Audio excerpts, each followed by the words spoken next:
Are you trying to build lean, defined abs? Well, if you're doing crunches like this or hanging leg raises like this, then this may be the reason you're not getting the results that you're looking for. I'm James Grage, and I'm here at the BPI Sports Training Facility, and in this video, I'm gonna reveal some of the simple secrets for getting six-pack abs. So let's get to it. So let's go back to the first of the two clips. Can you figure out what I'm doing wrong here? Now, it's actually something that's very easy to correct when you understand the function of your abs. Your six-pack is made up of a muscle group called the rectus abdominis, which enables the curvature of the lower spine and the tilting of your pelvis.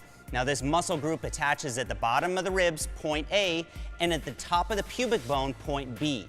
Now, this is important to note because when a muscle contracts, it shortens the distance between the two connecting points. So let's go back and look at the clip of the crunch. Now, as you can see, there isn't much of a change in distance between points A and B. Now, as I mentioned before, your rectus abdominis enables the curvature of your lower spine. So if your back is flat throughout the range of motion, then you aren't fully contracting the muscle. This is why a plank may be a good core stabilization exercise, but it's a poor abdominal isolation exercise. A good comparison would be doing a biceps curl like this, right? You're never gonna build great arms that way, and the same holds true for abs. It's no wonder some people think they have to do 1,000 crunches a day to get abs, which isn't true. So, to properly do a crunch, think about bringing your head towards your knees instead of up toward the ceiling. Just make sure you don't pull on your neck or head.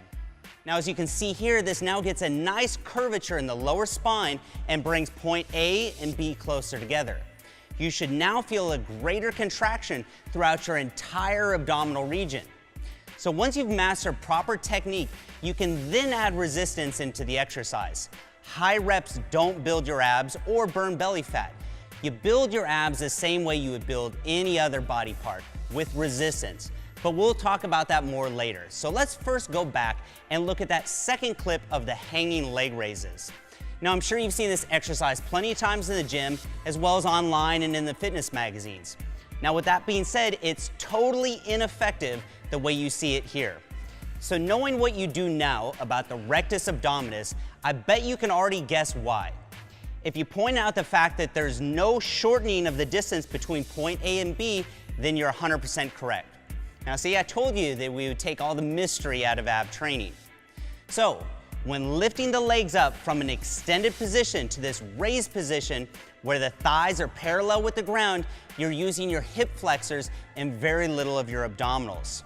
Now, I used to get terrible low back pain when I was doing this exercise, and that's because your hip flexors attach to your femur, point A, and to the lower part of your spine, point B.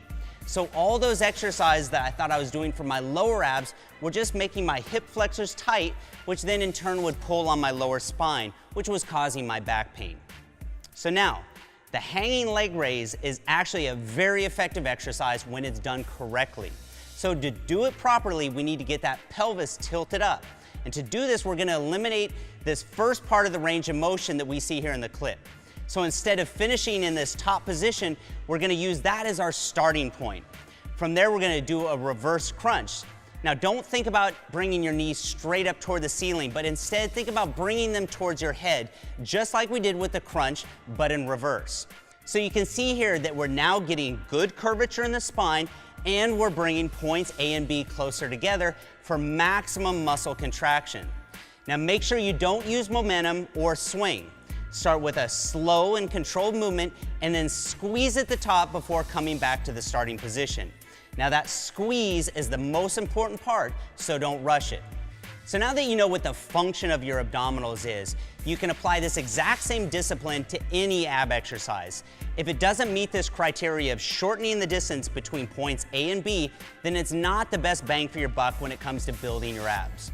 Now, in our next video, linked below, I'll share with you my ab routine that includes my favorite ab exercises that you can do at home, as well as my favorite exercises for the gym. So make sure to subscribe to this channel for more content like this on training, nutrition, supplementation, and gym motivation.